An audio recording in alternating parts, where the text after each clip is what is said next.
In this video we will create a basic content where we will play images and videos in full screen.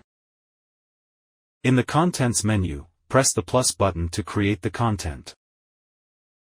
Enter the name of the content and click the Create Content button. Then set the desired resolution and click OK. We can insert videos into the content in several ways, which you can read about in detail in the documentation. In this case, the content background loop will be the simplest tool for creating the content. Click on the Edit Background Loop button in the project settings.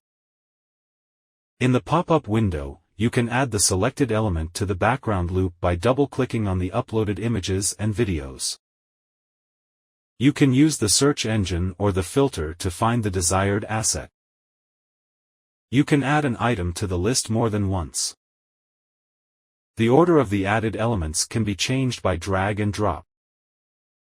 At videos, the player jumps to the next item at the end of the video. At images, it is possible to specify how long the player will show it.